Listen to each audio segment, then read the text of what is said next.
Bonjour à toutes et à tous, bienvenue sur Hashtag Comme à la radio. On reçoit une invitée de marque. Et en plus de ça, habillée tout en couleur. En couleur. Ben ouais, il commence à faire froid, faut réchauffer le temps là. Oui, Didi, comment vas-tu? Je vais bien, merci. On est tous dans la même situation, je pense. Ouais. Dans Voilà. la résilience. Dans la résilience du coronavirus. Exact. Content de te recevoir ici, content de te recevoir dans notre émission Hashtag Comme à la radio. Nous sommes accompagnés de Kelly. Oui. Comment vas-tu, Kelly? Très bien, tout et toi? Ça va très très bien. Est-ce que tu connaissais Didi? J'ai entendu parler et j'ai été voir aussi sur Instagram, donc voilà, Ok. j'aime beaucoup son travail. Merci. Voilà. Et donc Didi, qui es-tu? Je suis Didi. Didi McCall sur les réseaux sociaux. J'ai ouvert le premier salon de maquillage de Bruxelles, Tamim Beauty. Je suis entrepreneur dans le domaine de la beauté, en gros. Hein. Voilà. C'est un peu à ça que se résume ma vie. Voilà. Ah, ça ne se résume pas qu'à ça. Parce que c'est un bon début. Voilà.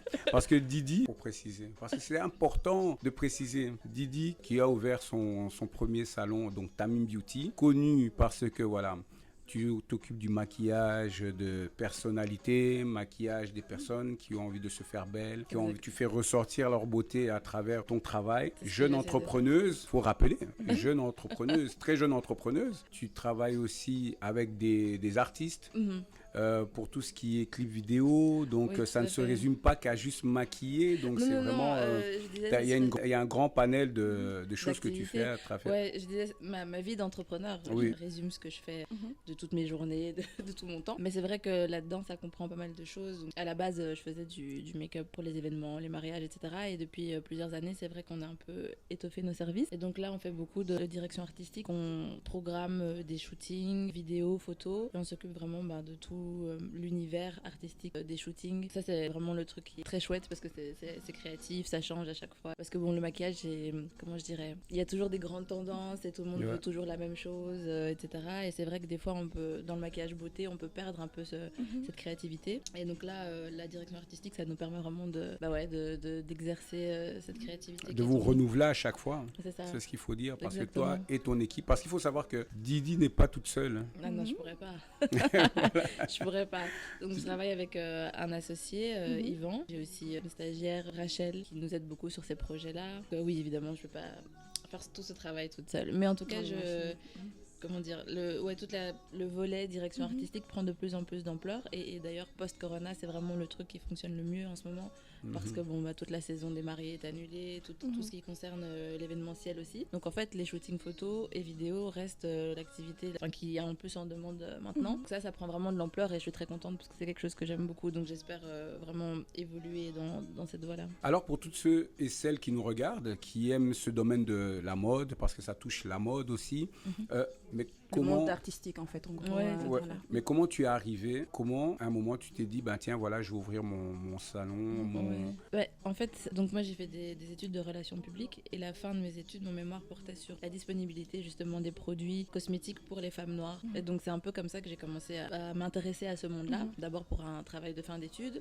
Parallèlement à ça, je faisais ma formation make-up et j'ai commencé à travailler chez MAC. Et en fait, je me suis intéressée à ce milieu et j'ai très vite senti les endroits où il manquait quelque chose. J'ai très vite senti aussi que la vie de make-up artiste pour une marque ne m'intéressait pas du tout. Voilà, c'est un petit peu comme ça que j'ai commencé à réfléchir à ce que je pouvais apporter dans ce secteur-là. Après, le bien-être, la confiance en soi, le rôle et la place de la femme, etc., ce sont toutes des questions qui m'ont toujours intéressée, même avant que je me décide de faire du maquillage. Ça a toujours été des questions, j'avais toujours été très virulente dans les débats à ce sujet, etc. Et là, féministe un peu, un petit peu. J'aime pas tellement le terme parce que je trouve que ça devrait être juste normal en fait. Donc, je trouve pas normal qu'on doive catégoriser les gens qui pensent que la femme est l'égale de l'homme, mais bon. Donc tu fais un peu de coaching en fait en même temps. En fait, j'en fais pas, mais je pense que d'une certaine manière, c'est ça qui en ressort. Je pense que les femmes qui viennent se faire maquiller chez Tamim, elles savent qu'elles viennent se faire maquiller de manière, comment je vais dire, révélatrice plutôt que transformatrice. Donc elles savent que ce sera pas un truc auquel elles ne ressemblent pas. Et donc je pense que ça donne un peu ce petit boost de confiance en soi que moi, par exemple, je ressens quand je me maquille. Et c'est un peu comme ça que moi j'ai commencé à me maquiller. C'est parce que ça me donnait un peu ce petit peps et ce truc qui fait que je me sentais plus prête à affronter le monde extérieur. D'ailleurs, tu es toute belle, tu es toute ravissante. Et au-delà de ça, il y a pas mal de choses qui sont venues automatiquement parce qu'on doit doit dire, ça a bien fonctionné. Ouais. Dès qu'il y a eu cette idée qui était assez géniale, moi je trouve, parce Merci. que automatiquement, Tamim Beauty, déjà le nom Tamim Beauty, Ouais. Tamim, d'où ça vient? Tamim, c'est un prénom kamite qui veut dire perfection. Ah, d'accord. Moi, je voulais vraiment un mot qui soit pas trop cliché parce que justement, en fait, j'ai pas envie de faire que du maquillage. Donc là, je vous parlais de la direction artistique, mais encore plein d'autres choses qui vont se développer, mais qui tournent bien sûr toujours autour des questions de la beauté, etc. Donc du coup, je voulais pas un truc make-up by je sais pas quoi. En plus, j'aime pas, c'est cliché, voilà. Donc je cherchais quelque chose Qui se démarque qui un se peu, démarque en fait, totalement, et aussi qui soit pas rattaché directement à une culture, parce que je pense que voilà, comme je faisais que du maquillage à un moment, c'était important pour moi de toucher un peu toutes les communautés, même si je revendique et fière le fait que ce soit un black-owned business. Et du coup, pour garder ce côté diversité, pour moi, il fallait que le nom soit assez ouvert et qui ait en même temps des racines africaines. Donc voilà, c'est un prénom kamite. Et perfection, je trouvais ça très bien. Pour amener à la perfection, hein, pour Voilà. toutes les femmes qui sont ravissantes déjà à la En tout cas, base. je pense, ouais, c'est même pas l'idée de se dire que ça va être parfait parce que c'est pas possible. Mais premièrement, c'est le fait que c'est complètement une notion individuelle. La perfection, ce que moi j'estime être parfait ou proche de la perfection, ne va pas être la même chose pour Que vous. l'autre, oui, tout à fait. Exactement. C'est une notion très personnelle. Et en plus de ça, on a tous envie de tendre à la meilleure version de soi. Tamim, à partir de Tamim, donc Beauty, Oui, toutes les femmes, quand elles viennent se faire belles, quand elles viennent se faire bichonner par vos soins, oui. toi et toute ton équipe, elles se reconnaissent à travers ça. Oui, tout à fait, c'est ça. Notre slogan, ce n'est pas une transformation, c'est une révélation. Donc l'idée, c'est vraiment à travers le maquillage, mais aussi les cours, parce qu'on donne des cours pour apprendre à s'auto-maquiller ou des workshops en groupe, Ah, c'est etc. bien. Donc l'idée, c'est vraiment d'apporter quelques trucs et astuces pour se sentir bien, mais de se sentir toujours soi-même. Et donc ça, c'est, je pense, hyper important. En fait, quelque part, relever sa beauté ou... C'est voilà. vraiment ça, Ok. juste ça. Et si un jour tu as envie d'aller faire un tour, Bah, je Il pense faut, que je vais hein. sérieusement aller faire un tour Oui, ouais, il et faut qu'on prendre une programme ça. formation. Ouais, non. Didi, voilà, entre autres tout ça, mais quelles sont les choses auxquelles Tamim Beauty aspire aussi, en plus de tout ce qui vient? Parce que ça fait combien d'années que Là, maintenant? ça fait 2 ans et demi. 2 ans et demi. En 2 ans et demi, il y a eu pas mal de choses que vous Ouais. avez fait. Ouais, on est très contents. La base, c'était un salon de maquillage. Ça s'est étoffé avec la photo, la direction artistique. Il nous reste encore pas mal de points à développer, notamment une marque de cosmétiques sur laquelle on travaille, de produits. Donc. Oui, oui. On a vivement besoin. Bah, en fait, il Ouais. y en a déjà beaucoup, hein, et il y a pas mal de choses qui sont bien. Mais c'est vrai que pour nous, ce serait un petit peu boucler la boucle en fait avec des produits disponibles. D'un point de vue vraiment personnel, je pense vraiment pousser la direction artistique le plus loin possible. Donc c'est un petit peu les deux axes sur lesquels je suis en train de travailler. Mais c'est vrai qu'avec le contexte actuel, on prend le temps. Vous prenez le temps et c'est pas plus mal puisque ça vous permet de bien vous concentrer sur maintenant à fait. certaines choses sur lesquelles peut-être vous n'aviez pas le temps, Ouais, comme oui, vous oui. étiez en train d'être fort pris Exactement. par l'agenda chargé. C'est ça. C'est vrai que ça permet d'avoir un peu ce recul sur les choses et vraiment réfléchir au plus important pour nous, d'un point de vue de la société, mais même d'un point de vue personnel. Il y a des choix à faire. Voilà. Oui, tout à fait. Est-ce que vous comptez vous implanter ailleurs, en fait, en Afrique? L'idéal vraiment ce serait d'abord d'en avoir d'autres ici et puis effectivement ailleurs et vraiment pouvoir développer une chaîne, des franchises, je sais pas, un peu comme on peut penser à ici on a Olivier Dashkin par Ouais, exemple, je sais il pas. y avait Jean quelque chose, Jean-Louis David. Jean-Louis Jean-Louis David, David, ouais, par des trucs exemple, ce comme ça. genre de trucs là. J'aimerais bien faire la version Tamim de ça, donc vraiment pouvoir expandre partout. Et là je suis déjà en train de regarder un petit peu pour ici, la France, donc on va commencer par les zones les plus proches, mais avec l'ambition d'aller beaucoup plus loin. Et est-ce qu'il y a déjà eu des personnes qui vous ont accroché, abordé pour des collaborations, pour des partenariats, dans ce Dans sens? ce sens, non, pas encore. Par contre, je pensais que c'était une étape qui était très lointaine. Je me disais, il faut d'abord ci, d'abord ça. J'avais l'impression que c'était un peu. Pour très, dire que les choses vont très vite. Mais hein. en fait, voilà. Et en fait, aujourd'hui, j'y pense déjà et je suis déjà en train de voir comment mettre ça en place. Donc voilà, je suis contente. Et est-ce que c'est pas le fait d'avoir déjà, au fur et à mesure, comme moi je peux voir ça pour certains entrepreneurs, quand on a un projet, on se dit, bon ok, on commence la première année doucement, mais en fait, les choses vont tellement vite que du coup, tout ce qu'on avait prévu dans un long terme, directement, on est obligé d'y penser Oui, c'est ça. plutôt que prévu. Et on a l'impression d'être submergé aussi en même temps, donc comment C'est tu fais ça. pour... En fait, c'est plus revoir les priorités. Et à un moment, oui, on est pris dans le travail, etc. On a une idée de comment ça va se développer. mais on est obligé de toujours rebondir par rapport aux circonstances actuelles. Et donc, je pense que c'est vraiment ça l'entrepreneuriat, c'est rebondir à chaque fois. Parce que moi, je pensais pas que les étapes que je pose aujourd'hui, je pensais de les faire dans beaucoup plus de temps. Et inversement, je pensais avoir déjà réalisé certaines choses qui ne le sont pas encore. Donc, je pense que oui, on a un plan, plus ou moins. En fait, il faut juste s'adapter à chaque fois parce que ça change complètement. Pour en revenir aux photos, je pensais aller vers tout ce qui est consultance en images, etc. Mais je pensais que ce serait plus tard. Et en fait, c'est venu par simplement la demande des clients. En voyant nos propres visuels, ils disaient, ah bah tiens, vous pouvez pas nous aider à réaliser des photos qui ressemblent à ça. Et donc, petit à petit, on a commencé à s'y mettre et à développer ça qui finalement n'était pas du tout dans le plan à ce stade-ci, quoi. Moi, à ce moment-ci, je me serais dit, bon, on va plutôt faire les produits. Voilà, non, voilà, ça a été inversé. Donc voilà, faut s'adapter, faut rebondir, faut être créatif. Mais de toute façon, tous les chemins mènent à Rome. Hein. Tout à fait. Donc, à un moment donné, vous allez revenir sur tout ce que vous aviez tout prévu à fait, et les opportunités, c'est ça. Quand il y a quelque chose qui se développe bien, et ben, ça permet de pouvoir investir ou aller vers ce que vous aviez prévu, encore peut-être plus facilement. Plus facilement ou différemment. Bah, par exemple, nous, on a eu beaucoup de mal avec l'ouverture du studio, vu que c'était un concept qui n'existait pas ici. Donc, on a eu du mal à trouver des financements, etc. Et c'est vrai que du coup, on est très... une fois qu'on réussit à mettre quelque chose en place qui a été très difficile, on a tendance à, je sais pas comment dire, s'y accrocher et être un peu fermé. Oui, et donc, il faut le temps que ça se développe un peu, qu'on se relaxe et qu'on puisse de nouveau être plus flexible sur certaines choses. Moi, il y a plein de choses où je disais non, ça, hors de question, ça, je fais pas, ça, je fais pas. Et en fait, aujourd'hui, je me détends. Un peu lâcher du lest. Après 2 ans, c'est normal. Voilà. Hein. Maintenant, c'est l'expérience. Mais est-ce que ça fait pas un peu peur au début? Ouais, ça fait totalement peur. Juste, il faut pouvoir ne pas se laisser limiter par la peur. Parce que la peur, elle est d'office là. Et elle existera encore, même dans les prochaines étapes. Il y a toujours des choses qui font peur. Mais c'est juste une question de ne pas s'y arrêter. Après, c'est plus facile à dire qu'à faire. Moi, j'ai des circonstances personnelles qui m'ont permis de faire ça. J'ai pas d'enfant, je suis célibataire.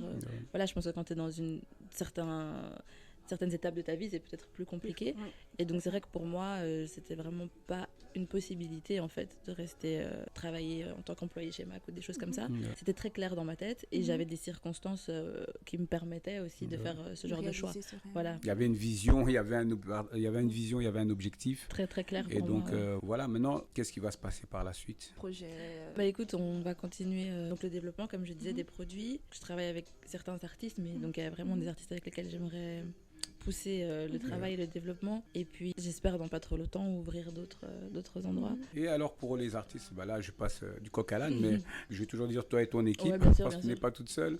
Mais quand vous avez cette envie de travailler avec des artistes, des personnes que vous dites, ah bah tiens, moi j'aimerais bien collaborer avec telle personne, comment ça se passe? C'est vous allez vers elle ou alors... Pour l'instant, les artistes sont venus vers nous pour nous proposer ces collaborations et de travailler ensemble. C'est vrai que là, pour l'instant, ça relève plus de la théorie parce que j'ai pas encore fait ce pas. Mais je pense que c'est ce qui va se passer, Je vais préparer un petit dossier avec ce que j'ai déjà fait. Enfin, pourquoi j'aimerais travailler avec ces gens-là. Et maintenant, le CV est assez lourd. Écoute, j'espère que ce sera suffisant. Le CV est assez lourd. Mais une chose est sûre, moi, j'aime bien procéder de manière carrée. Je suis pas trop du style à aborder la personne et à faire un peu au feeling, quoi.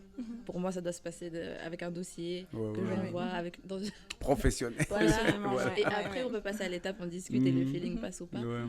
C'est important pour moi d'avoir trouvé une manière méthode de travailler. Oui, voilà, c'est ça. Oui, exactement. Et une éthique de travail aussi, parce que j'attends que les gens me prennent au sérieux. Et donc, pour que ce soit le cas, je dois prendre moi-même les gens au sérieux, quoi. Donc, je travaille toujours comme ça. Bah voilà, mais c'est bien pour les personnes qui souhaitent entreprendre, pour les jeunes filles, les jeunes hommes qui veulent entreprendre, qui souhaitent aussi se faire maquiller. Voilà. C'est pas qu'interdit aux femmes, mais oui, voilà. C'est vrai. Excuse-moi, je te coupe, mais j'aimerais bien qu'on discute de ça 30 secondes sur le maquillage des hommes, justement. Parce qu'il y a beaucoup d'hommes qui pensent que, il y a que les femmes qui sont maquillées. Et en fait, pour avoir vraiment un résultat photo, vidéo professionnel, les hommes aussi passent au maquillage. Donc c'est pas comme les femmes, il n'y a pas énormément de choses à faire. Mais par exemple, pour éviter la brillance, pour des fois structurer un peu les sourcils, des choses comme ça, c'est aussi important pour l'image en tout cas. Tous les hommes que vous voyez, Harry Roselmack, je sais pas qui, moi. Moi. Bien Toon, Il y a du make-up Oui. dans l'histoire, quoi. Donc les hommes aussi se font maquiller. Les Bon, shootings moi, je me suis photos pas et encore tout. make-upé, mais bon, je vais y penser. Hein. Franchement, Je pense. tu verras la différence. Hein. Ouais. Ok, ça va. Aurais-tu un conseil pour les femmes, juste la base pour un maquillage réussi? La base pour moi, c'est de faire un petit peu partout. Donc moi, D'accord. je suis pas trop partisane des gens, par exemple, qui disent je mets rien et juste un rouge à lèvres ou juste. Donc pour moi, pour qu'il y ait un équilibre et que ce soit harmonieux, il faut un tout petit peu sur le teint, un tout petit peu sur les yeux et un tout petit peu sur les D'accord. lèvres. C'est un peu Voilà. Ça, c'est la base. La pour base. moi. Pour moi, j'insiste parce que je trouverai Voilà. des maquilleurs Après, qui vous chacun diront le son- contraire. Ouais, C'est ça. exactement. Mais Didi, Mhm. bah, content de t'avoir reçu sur Merci notre beaucoup. studio. Je suis très contente d'être venue. Voilà, merci. en tout cas, fait plaisir parce que voilà, tu t'es déplacé, tu es venu, donc on t'a attendu vraiment fermement. On a dit, mais elle est où? Elle est où? Franchement, c'est vrai. Attends, parce Et- que j'avais une dernière question, j'ai complètement oublié, mais qu'est-ce qui te fascine le plus dans ton boulot en fait? Fascinée, c'est peut-être pas le terme, mais les deux Qu'est-ce choses qui que te- je préfère, Ouais. c'est vraiment le moment de révélation où j'ai fini de maquiller, la personne se regarde et est vraiment satisfaite et très voilà. C'est ça qui te donne un peu voilà la pêche et ce sentiment d'avoir bien fait ton boulot. Et vraiment la partie créative de la direction artistique, donc préparer un shooting, réfléchir à ce qu'on va faire, essayer de matérialiser l'idée que les gens te donnent, ça c'est vraiment un truc que j'adore. Et le maquillage, c'est plus de manière individuelle en fait, c'est pas tous les maquillages qui vont à tout le monde en fait. C'est Non, vraiment, tellement pas. ok. Et moi, c'est ça le reproche que je fais un peu au secteur aujourd'hui.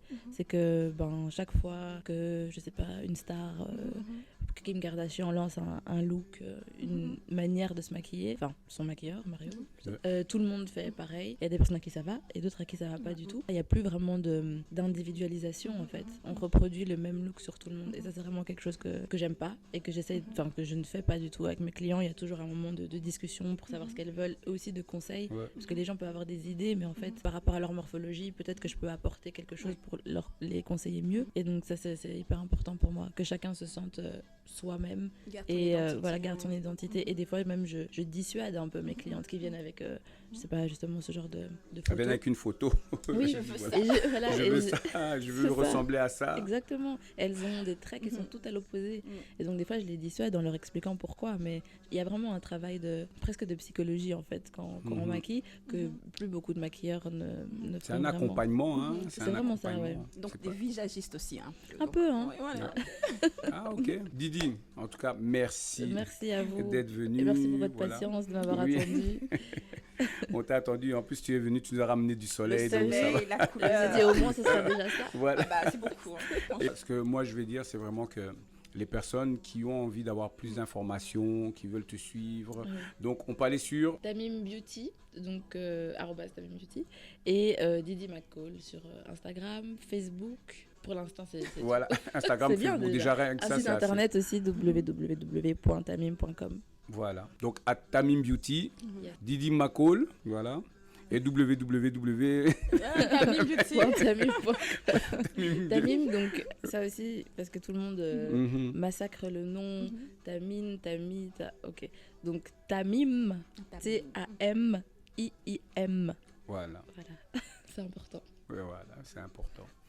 Kelly, tu as découvert Tamim Tamim Beauty Beauty. depuis que C'était un réel j'ai plaisir, fait en que lui tout cas. parler de toi. Hein. Oh, Et donc là, elle J'avais disait, déjà voilà, été- maintenant tu as vu oui, T'avais qui est été Tamim briefée. Beauty. Voilà, en tout cas, En tout cas, je serais une des ravie fondatrices. de passer faire une formation. avec Voilà. grand plaisir. Tu sais où me trouver, mais on s'organise ça. Voilà, Parfait. ça va. Et nous, on se retrouve sur hashtag comme à la radio, comme d'habitude, chaque Merci semaine. beaucoup pour l'invitation. Voilà, merci à toi. Ciao, ciao. Et à Ciao, très ciao. bientôt. Bye bye. Bisous.